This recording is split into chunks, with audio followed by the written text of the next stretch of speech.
बिस्मिल्लाहिर्रहमानिर्रहीम सल्लल्लाहु अलैहि व आलिहि वसल्लम रब्बी यस्सिर वला तुअस्सिर व तम्मिम बिल खैर बाबिका नस्ताइन। अस्सलाम वालेकुम माय डियर स्टूडेंट्स। अब तक जिन बच्चों ने मेरे चैनल को सब्सक्राइब नहीं किया वो जल्दी से सब्सक्राइब कर लें, नोटिफिकेशन बेल को क्लिक कर दें ताकि नई आने वाली कोई भी वीडियो आपसे मिस ना हो जाए। वीडियो अच्छी लगे तो इसे लाइक ज़रूर कीजिएगा। Let's set about our work. आज हम सॉल्व करेंगे रिव्यू एक्सरसाइज 1। तो रिव्यू एक्सरसाइज 1 का फर्स्ट क्वेश्चन है 4 ऑप्शंस आर गिवन, यानी 4 ऑप्शंस दी गई हैं अगेंस्ट ईच स्टेटमेंट। हर स्टेटमेंट के नीचे इन सर्कल द करेक्ट ऑप्शन, आपने करेक्ट ऑप्शन को इन सर्कल करना है। पहला है √7 इज़, ये है इर्रेशनल नंबर। तो इर्रेशनल नंबर ये कैसे, अभी बताते हैं आपको। ये एक इर्रेशनल नंबर इसलिए है क्योंकि एक ये परफेक्ट स्क्वायर नहीं है। देखिए अगर परफेक्ट स्क्वायर जैसे 4 है, ये अगर अंडर रूट के नीचे होता है ये एक परफेक्ट स्क्वायर है, यानी ये 2 का परफेक्ट स्क्वायर है। तो इसको क्या करते हैं, ऐसे रेडिकल साइन हटाते तो ये इसकी पावर 2 बाहर 1/2 पार से मल्टीप्लाई होकर 2 बन जाता, और 2 को हम 2/1 की फॉर्म में लिख सकते हैं, यानी रेशो की फॉर्म में रैशनल नंबर की तरह लिख सकते हैं। रैशनल नंबर के लिए क्या होता है, हर न्यूमरेटर एक इंटीजर हो, 2 एक इंटीजर है और उसका डिनोमिनेटर 0 ना हो, तो 0 नहीं है उसका डिनोमिनेटर। तो उस वक्त जब परफेक्ट स्क्वायर होता तो एक रैशनल नंबर होता। अब 7 जो है वो परफेक्ट स्क्वायर नहीं है, इसलिए ये एक इर्रेशनल नंबर है। अब सेकंड देखें, pi and e are irrational number. क्यों, पाई की वैल्यू ये देखें, ये नॉन टर्मिनेटिंग और नॉन रिकरिंग है, तो इसलिए ये इर्रेशनल नंबर है। और ई की वैल्यू भी देख लें, नॉन टर्मिनेटिंग और नॉन रिकरिंग है, इसलिए ये एक इर्रेशनल नंबर है। ये देख लें थर्ड में, if n is not a perfect square then n is irrational number. यही बात उसने इधर की है कि अगर ये एन जो है ये एक परफेक्ट स्क्वायर ना हो तो इर्रेशनल नंबर होगा, अगर परफेक्ट स्क्वायर हो तो रैशनल नंबर होगा। तो इसका आंसर है इर्रेशनल नंबर। ये देखें 4 में √3 + √5 इज़, ये भी रैशनल नंबर है क्योंकि √3 भी एक परफेक्ट स्क्वायर नहीं है और √5 भी परफेक्ट स्क्वायर नहीं है, दोनों ही इर्रेशनल नंबर है। तो दो इर्रेशनल नंबर्स को हम अगर ऐड करें तो वो इर्रेशनल नंबर ही उसका आंसर आएगा। आगे है for all x belongs to और x = x is called reflexive property. ये रिफ्लेक्सिव प्रॉपर्टी आपको मैंने बताई थी फर्स्ट एक्सरसाइज से पहले, जब प्रॉपर्टीज आपको बताई थी रियल नंबर्स की कि ये होती है रिफ्लेक्सिव प्रॉपर्टी। उसके बाद है let ABC belongs to R, real number है और A ग्रेटर है B से और B ग्रेटर है C से और A ग्रेटर है C से, इज़ कॉल्ड ट्रांजिटिव प्रॉपर्टी। ये भी प्रॉपर्टीज़ में मैंने आपको बताया था। इसके बाद देखें 2 रेज़िज़ x × 8 रेज़िज़ x = 64 देन। तो ये देखें 2 रेज़िज़ x × 8 रेज़िज़ x = 64। 2 रेज़िज़ x x से लिखा, 8 को क्या लिख सकते हैं 2 रेज़िज़ 3, और 64 को क्या लिखेंगे 2 रेज़िज़ 6, यानी कि प्राइम फैक्टराइजेशन करके हम देख लेंगे। अब ये आ गया, अब ये ब्रैकेट जब ऑफ हुई है तो 3x से मल्टीप्लाई 3x बन गया, और ये अब ये दोनों की बेसिस 2 है, सेम है, तो बेसिस ऐड हो गया x + 3x और 2 रेज़िज़ 4x आ गए थे 2 रेज़िज़ 6। अब बेसिस सेम है, बेसिस को हम कंपेयर करेंगे, इन दोनों साइड्स को जब कंपेयर करेंगे तो बेसिस तो सेम है, तो क्या की पार्स एक दूसरे के इक्वल हो जाएंगी। ये बेसिस जब इसकी पार 4x इसकी 6, 4x 6 के इक्वल आ जाएगा, 4x = 6। तो x को इधर रहने देंगे, 4 उधर जाकर 6 से नीचे चला जाएगा 4 और डिवाइड हो जाएगा, 2 2 = 4, 2 3 = 6, तो x आ जाएगा 3/2 के इक्वल। ये हमारा आंसर आ जाएगा। इधर आपने सर्कल कर लेना, ये ले जी हमने सर्कल करा 3/2 को। अब नेक्स्ट है let AB belongs to R, A = B, B = A is called reflexive property. ये भी आपको जब प्रॉपर्टीज़ के बारे में बताया था उस वक्त मैंने आपको समझा दिया था। उसके बाद ये 9 आ गया, 75 √27 किसके इक्वल है, ये 8 √3 के इक्वल है। अब ये देखें 75 √27 75 की प्राइम फैक्टराइजेशन क्या होती है 355 और 27 की 333, तो इसको क्या लिखें 3 × 5 स्क्वायर, इसको 3 × 3 स्क्वायर लिख लिया। अब इसको दो रेडिकल्स में चेंज कर दिया, एक रेडिकल को दरम्यान मल्टीप्लिकेशन हो तो दो रेडिकल बना देते हैं। इसका √3 आ गया, इसका √5², इसके भी दो बन गए। अब इन दोनों में से ये देखें, ये 5² और अंडर रूट ये 5 के इक्वल आ गया, ये 3 के इक्वल आ गया। अब इधर भी अंडर√3 मल्टीप्लाई हो रहा है, दरम्यान प्लस है, इधर भी अंडर रूट थ्री हमने कॉमन ले लिया, अंदर 5 + 3 आ गया।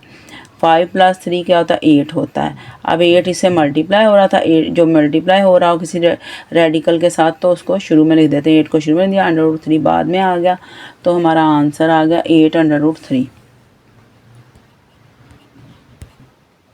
अब देखें ये the product of this and this is rational number, तो इन दोनों का प्रोडक्ट देखें, ये a² - b² is equal to a + b, a - b से सॉल्व होगा, तो a का स्क्वायर, ये a + b है, a - b है, a का स्क्वायर लिया माइनस b का स्क्वायर, इसको ओपन करेंगे 9 आ जाएगा, इसको करेंगे 5, 9 1 से 4, अब 4 को 4/1 लिख सकते हैं, रेशियो में लिख सकते हैं, तो ये एक रैशनल नंबर है। तो इधर हमने निशान लगा दिया रैशनल नंबर पे। नेक्स्ट क्वेश्चन है, if a = 3/2, b = 5/3 and c = 7/5, then verify that a × b + c = ab + ac। और इसी तरह सेकंड पार्ट है a + b × c = ac + bc। इन्हें सॉल्व करते हैं सेकंड क्वेश्चन में। अब देखें second question, a = 3/2, b = 5/3, c = 7/5 verify करना। अब देखें इसकी ये इक्वेशन एक दी गई है, ये इक्वालिटी है, इक्वालिटी से इस साइड पे जो होता है उसे लेफ्ट हैंड साइड कहते हैं, हमारा ये लेफ्ट साइड है, और ये इक्वालिटी से इधर राइट हैंड होता है, इसको राइट हैंड साइड कह देते हैं, उसको लेफ्ट हैंड साइड। हमने लेफ्ट हैंड साइड LHS का मतलब लेफ्ट हैंड साइड ली, तो लेफ्ट हैंड साइड किसके इक्वल है, a × b + c, और राइट हैंड साइड ले ली, वो किसके इक्वल है, ab + ac। अब a की जगह a की वैल्यू ये लिख दी, b की जगह b की ये वैल्यू लिख दी, c की जगह c, इन दोनों को ऐड करेंगे, इनका एलसीएम 15 आ गया। ऊपर हमारे पास क्या आ गया, 3 × 5 = 15, 5 से मल्टीप्लाई 25, 5 × 3 = 15, 3 से मल्टीप्लाई हो 21। अब इन दोनों को ऐड कर दिया हमने, 46 आ गया, नीचे 15 आ गया। अब इसको कैंसल आउट करेंगे, ये देखें ये इसके साथ मल्टीप्लाई हो रहा है, 2 2 × 4, 2 3 × 6, इसी तरह 3 1 × 3, 3 5 × 15, तो हमारे पास क्या है 3, ये 23/5 बच गया, ये तो कट गया सारे, ये भी कट गया, ये भी कट गया, 23/5 लिख दिया। इस तरह इस साइड पे है, ये 3/2, a की जगह b की वैल्यू प्लस इन दोनों की लिख दी। अब ये मल्टीप्लिकेशन दिया, 3 3 से कट गया, 5/2 हमारे पास आ गया, 7 3 = 21, नीचे 5 2 = 10, 2 और 10 का एलसीएम लिया तो हमारे पास आ गया 10, और 2 5 = 10, 5 5 से मल्टीप्लाई 25, 10 1 = 10, इधर 21 आ गया, इनको ऐड किया 46/10 आ गया। अब मैं 2 के टेबल से काट लिया, 2 5 = 10, 2 2 = 4, 2 3 = 6, 23 और 5 इधर भी आ गया, से इक्वेशन 1 कह दिया, से इक्वेशन 2 कह दिया। अब हम करेंगे फ्रॉम 1 एंड 2, यानी 1 और 2 इक्वेशन से हम क्या प्रूव हुआ कि लेफ्ट हैंड साइड जो राइट हैंड साइड के बराबर है, left hand side equal to right hand side, क्योंकि दोनों का सेम आंसर है। फिर उसके बाद हैंस लिख के हम ये लिख देंगे, ये जो पूरी स्टेटमेंट हमने प्रूव कर दी है। अब सेकंड पार्ट देखें, इसी तरह लेफ्ट हैंड साइड ले ली इतनी हमने इधर, और राइट हैंड साइड ये इधर ले ली। अब इसमें हमने वैल्यू a की जगह हमने 3/2 लिखा, b की जगह 5/3 और c की जगह 7/5 बाहर लिख दिया। अंदर दोनों का एलसीएम लिया, 6 आया, और ऊपर 9 10 आ गया, 7 5 आ गया, दोनों को ऐड किया, 19/6, 7/5, 19 को 7 से मल्टीप्लाई का 133, और नीचे 6 5 = 30 आ गया। Left hand side I equation 1 आ गई। और राइट हैंड साइड देखें, इधर a की जगह हमने 3/2 लिखा, c की जगह क्या लिखा है 7/5, प्लस b की जगह 5/3 और c की जगह 7/5, तो इनको मल्टीप्लाई किया, 21/5, 2 = 10, 25/10 आ गया, और इधर 35/15 आ गया। अब इनका एलसीएम 30 आ गया। ऊपर हम 10 3 = 33 को 21 से मल्टीप्लाई 63, 15 2 = 32 को इससे 70 आ गया। राइट हैंड साइड हमारी 133 ओवर, दोनों का ऐड का 133/30, यानी left hand side right hand side एक बराबर हैं दोनों, 133/30 के इक्वल है, 133/30, ये 1 और 2 क्या लिखा है, from 1 and 2 equation, 1 and 2 left hand side equal right hand side. तो इससे क्या प्रूव हुआ, हैंस लिख के ये पूरी स्टेटमेंट लिख देंगे, ये हमने प्रूव कर दी है। अब सेकंड क्वेश्चन देखें, if a is equal to 4/3, b is equal to 5/2, c is equal to 7/4, then verify the associative property of real number with respect to addition and multiplication। तो associative property हमने prove करनी है real numbers की addition और multiplication के लिए। अब देखें, पहले हम क्या लिखें, associative property with respect to addition. तो with respect to addition associative property क्या होती है, ए प्लस, यानी इसमें सिर्फ ब्रैकेट्स हम शिफ्ट करते हैं और कुछ भी नहीं करते, ब्रैकेट शिफ्ट करेंगे और कुछ भी नहीं करेंगे। ये देख लें, ए प्लस बी प्लस सी या ए प्लस बी प्लस सी, इधर आखिरी दो पे ब्रैकेट है, पहले दो पे इक्वल है। अब इसकी लेफ्ट हैंड साइड ले लेंगे, यानी ये वाली साइड इतनी ले ली, राइट हैंड साइड यानी ये वाली साइड इधर लिख ली। अब ए की जगह ए की वैल्यू लिख दी, बी की जगह बी की और सी की जगह सी की। इधर भी ऐसे ए की जगह ए की, बी की जगह बी की, सी की जगह सी की। अब इन दोनों को ऐड किया तो हमारे इनका एलसीएम 4 आ गया और इधर 10 आ गया, इधर 7 आ गया। 10 और 7 जब ऐड होंगे 17 आ जाएगा, नीचे 4 आ जाएगा। अब इन दोनों का एलसीएम लेंगे तो वो 12 आ जाएगा और ऊपर क्या आ जाएगा, 16 प्लस 67 और नीचे 12। ये लेफ्ट हैंड साइड 67/12 के इक्वल आ गई, सो इक्वेशन 1 कह देंगे। अब इन दोनों का हम एलसीएम लेंगे, 6 आएगा, ऊपर 8 और 15 और ये इधर ये आ जाएगा। इन दोनों को ऐड करेंगे तो 23, नीचे 6, फिर ये आ जाएगा। इन दोनों का एलसीएम लेंगे, 6 और 4 का 24 आ जाएगा, ऊपर 92 प्लस 42 और इन दोनों का ऐड का 134/24 आएगा। तो हम इसको 2 के टेबल से कैंसल आउट करेंगे। 2 12 ज़ा 24 और 2 67 ज़ा 134। तो इधर का 67/12 राइट हैंड साइड आ जाएगी, सही इक्वेशन नंबर 2 कह देंगे। अब फ्रॉम 1 एंड 2 यानी 1 इक्वेशन और 2 इक्वेशन दोनों ही 67/12 के इक्वल लेफ्ट हैंड साइड है, 67/12 के इक्वल राइट हैंड साइड है। इसका मतलब है left hand side is equal to right hand side. तो हैंस ये वाला जो है associative property with respect to addition जो है हमने प्रूव कर दी, बस हैंस करके ये लिख देंगे दोबारा प्रॉपर्टी। उसके सेकंड पार्ट हमने करना है कि associative property with respect to multiplication. वो क्या होती है, वो हमने लिख ली। इसकी लेफ्ट हैंड साइड ले ली ये इतनी और राइट हैंड साइड, इनके दरम्यान कोई सिंबल नहीं, इसका मतलब इन दोनों का मल्टीप्लिकेशन है, इन दोनों के दरम्यान भी मल्टीप्लिकेशन है। अब वैल्यूज़ लिख ली, ए की जगह ए की वैल्यू और बी की जगह ये बी की वैल्यू लिख दी और सी की जगह सी की वैल्यू इधर भी ऐसे लिख दिया। फिर हमने पहले इसको बाहर वाले को ऐसे ही लिख दिया और ब्रैकेट्स के अंदर वालों को सॉल्व किया। 5 7 ज़ा 35 और 4 2 ज़ा 8। तो उसके बाद ये 4 और 8 कैंसिल आउट हो गया, 4 1 ज़ा 4 4 2 ज़ा 8 और इधर हमारे पास 35 1 ज़ा 35 और नीचे 2 3 ज़ा 6 आ गया। इधर हमारे ब्रैकेट के अंदर देखें 2 2 ज़ा 4 आ गया, 2 5 ज़ा 10 आ गया, 3 1 ज़ा 3 आ गया। उसके बाद ये ब्रैकेट ऑफ होगी तो इसे मल्टीप्लाई हो जाए, 10 7 ज़ा 70, 3 4 ज़ा 12। अब फिर 2 के टेबल से कैंसिल आउट होंगे, 2 6 ज़ा 12, 2 35 ज़ा 70, 35/6 आ जाएगा। राइट हैंड साइड भी 35 और 6 के इक्वल है और लेफ्ट हैंड साइड 35 और 6 के इक्वल। इसको इक्वेशन 1 कहेंगे, इसको इक्वेशन 2। तो फ्रॉम 1 एंड 2 यानी 1 एंड 2 का मतलब इन दोनों इक्वेशन से क्या प्रूव हुआ, left hand side right hand side के इक्वल है।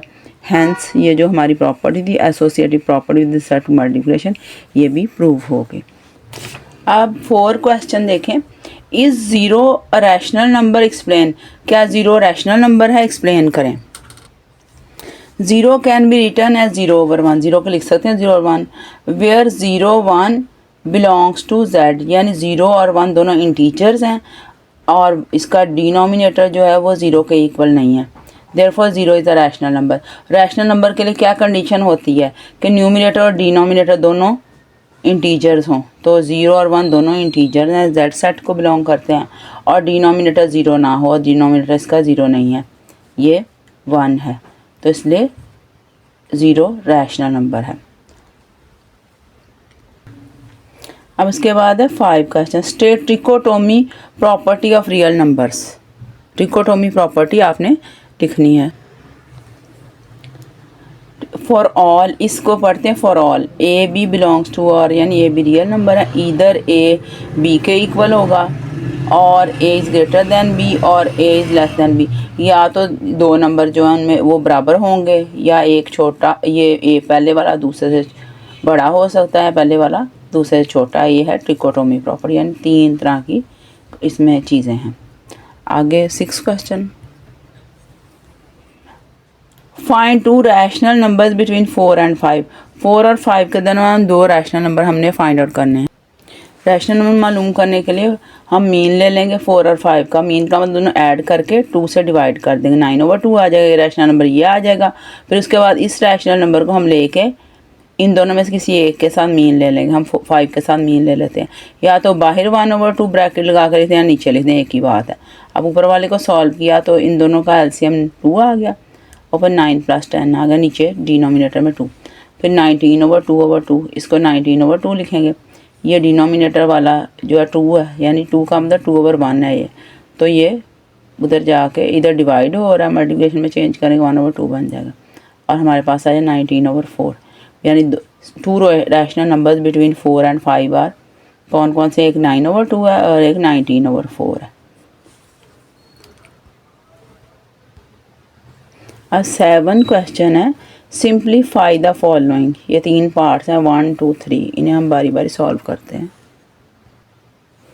ये देखें first part, x रेजिस 15, y रेजिस 30, y रेजिस 20 और ऊपर इसके रेडिकल है। रेडिकल का इंडेक्स जो है वो 5 है। तो ये जब रेडिकल साइन ख़त्म करेंगे तो इसकी पावर क्या हो जाएगी, 1/5।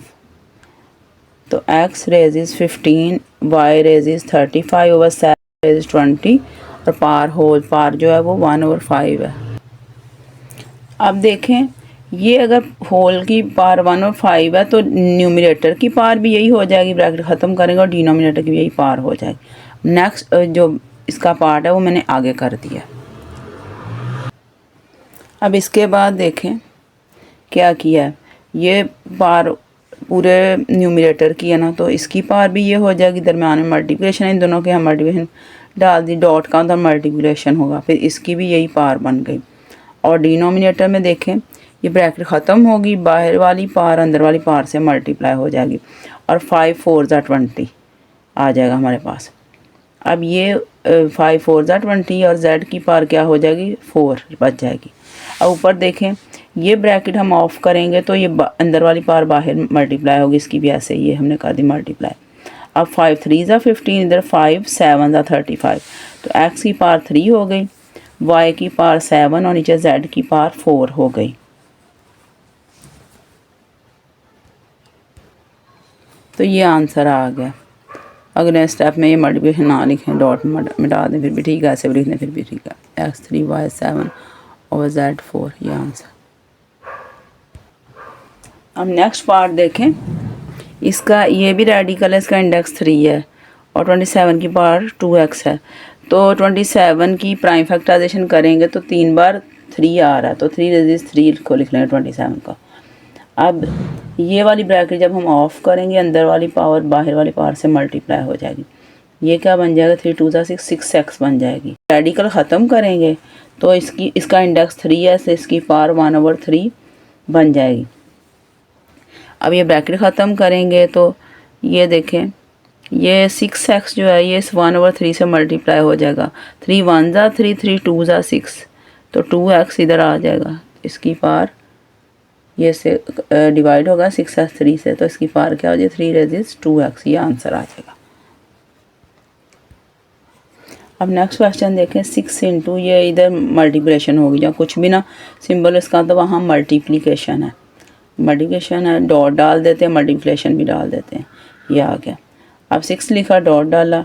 ये 3 की पावर n+2 है तो 2 पार्ट्स कर लेते हैं। 3 की पावर पहले n लिख देते हैं, फिर डॉट डाल के मल्टीप्लिकेशन डाल के 3 की पावर +2 लिख देते हैं। नीचे भी ऐसे ही 3 की पावर n और फिर मल्टीप्लिकेशन डाल के 3 की पावर 1 नहीं लिखते, वैसे 3 लिख देते हैं, ये ऐसे आ गया। अब उसके बाद देखें ये न्यूमरेटर तो यूँ ही हमने लिख दिया। ये डिनोमिनेटर में देखें ये 3n इधर भी मल्टीप्लाई हो रहा है और इधर भी मौजूद है, तो 3n कॉमन लिया, ब्रैकेट में 3 आ गया, माइनस आ गया और इसकी जगह 1 आ गया। अब ये 3 एन इधर मल्टीप्लाई हो रहा है, ऊपर भी इन सारा के साथ मल्टीप्लाई हो रहा है, तो ये दोनों एक दूसरे कैंसिल आउट हो जाए, 3 एन से कट जाएगा और हमारे पास क्या बचेगा 6 इंटू 3 रेजिस प्लस 2 और नीचे 3 माइनस 1, वो क्या बन जाएगा 2, 3 में से 1 माइनस कर 2 आ जाएगा।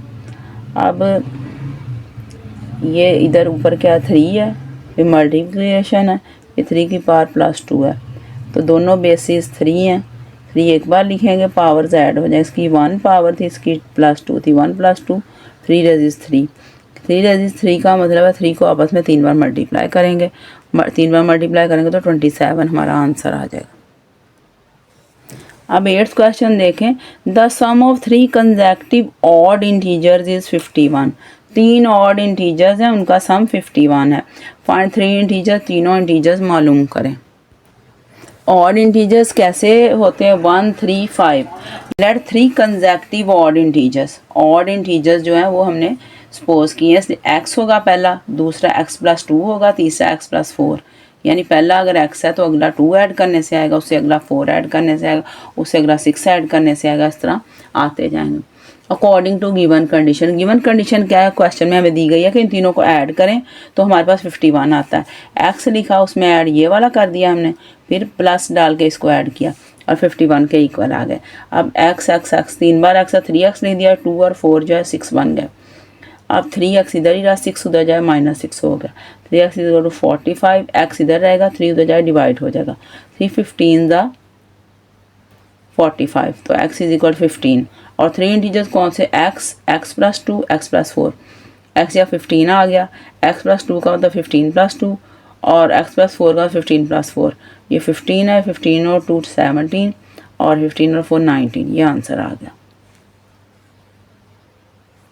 नेक्स्ट क्वेश्चन देखें, Abdullah picked up 96 balls, Abdullah ने 96 बॉल्स उठाई and place them into 2 buckets, और 2 बाल्टियों में डाल दिया या रख दिया। 1 bucket has 28 more balls than the other bucket, एक बाल्टी में दूसरी बाल्टी से 28 बॉल ज़्यादा हैं। How many balls were in each bucket, हर बाल्टी में कितनी बॉल्स हैं यानी कितनी गेंदें हैं।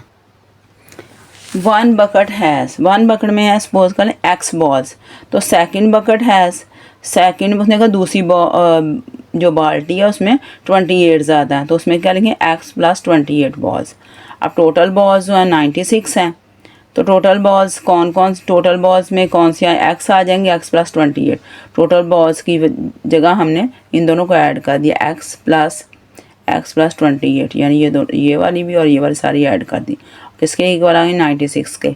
अब x और x 2x बन गया, 28 96, अब 2x इधर रहेगा, 28 उधर जाए माइनस हो गया, तो 96 में 28 माइनस 68 आ गया, 2x is equal to 68, x इधर रहेगा, 2 उधर जाए डिवाइड हो जाएगा, x इज इक्वल टू 34। अब 1 बकेट हैज़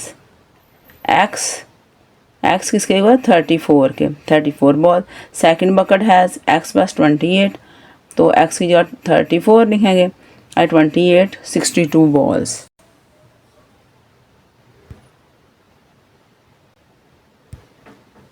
अब 10 क्वेश्चन देखें, Salma invested ₹3,50,000 in a bank, Salma ने इन्वेस्ट किए एक बैंक में ₹3,50,000 which paid simple profit at the rate of 7 1/4% per annum, तो वो किस तरह वो प्रॉफिट इस रेट से पे कर रहे हैं उसे। उसके बाद आफ्टर 2 ईयर्स, 2 साल बाद यानी 2 साल तक उन्होंने इस तरह इस रेट से प्रॉफिट उसे दिया है। आफ्टर 2 ईयर, 2 साल के बाद the rate was increase to 8% per annum, 2 साल के बाद क्या हो गया कि 1 साल के लिए वो इतना दे रहे थे 8%। Find the amount she had at the end of 7 years, 7 साल के बाद उसकी अमाउंट कितनी थी, यानी पहले 2 साल उन्होंने इस रेट से दिया है हर साल का प्रॉफिट, और बाद वाले जो 5 साल हैं उन्होंने 8% पर साल के लिहाज से प्रॉफिट दिया। आपने 7 साल का प्रॉफिट मालूम करना, पहले 2 साल का मालूम करेंगे, फिर 7 साल का, फिर 2 साल का और 7 साल का प्रॉफिट है उसे इस अमाउंट में हम ऐड कर देंगे। तो हमारा अमाउंट जो है आ जाएगी जो सलमा के पास है 7 साल के बाद। 2 ईयर्स के लिए प्रिंसिपल अमाउंट है ये, यानी जो उसकी टोटल अमाउंट जो उसने जमा करवाई है बैंक में वो 3,50,000 रुपीज़, और रेट जो है 7.25%, किसके को 7.25%। उसके बाद टाइम पीरियड, ये टी है टाइम पीरियड, 2 ईयर्स। तो इसका 2 साल के जो इंटरेस्ट है, वैसे इंटरेस्ट का फॉर्मूला होता है PRT, interest is equal to PRT, तो उसे I1 कह देते हैं, और जो नेक्स्ट 5 ईयर्स के लिए उसे I2 कह देते हैं। I1 PRT, तो I1 लिखा, P उसका प्रिंसिपल अमाउंट लिख दी, R क्या है रेट लिख दिया 7.25%, और उसका टाइम पीरियड लिख दिया 2। इसको ऐसे लिख दिया 7.25 को ऐसे ही, और परसेंट का मतलब होता है मल्टीप्लाइड बाय 1/100, परसेंट की जगह मल्टीप्लाइड बाय 1/100 लिख दिया और 2 लिख दिया।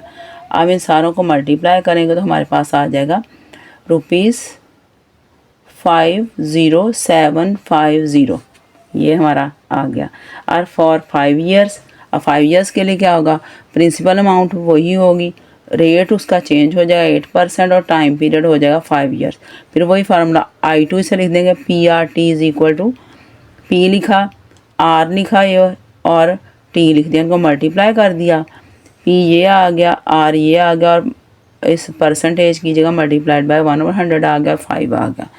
अब I2 हमारा आ गया 140000। अब अमाउंट आफ्टर 7 ईयर्स किसके इक्वल है, P प्रिंसिपल अमाउंट I1 यानी पहले 2 साल का इंटरेस्ट प्लस I2 बाद वाले 5 साल का इंटरेस्ट। अब P की जगह प्रिंसिपल अमाउंट लिख दी, I1 लिखा और I2 लिख दिया, इन सारों को ऐड किया तो हमारा आंसर आ गया ₹54750, यानी 5,40,750 हमारा आंसर आ गया। अब हमारी रिव्यू एक्सरसाइज 1 कंप्लीट हो गई है। At the end, I would like to say, my dear students, please like my video, subscribe my channel and click the notification bell so you don't miss out on new videos. That's all. Allah Hafiz.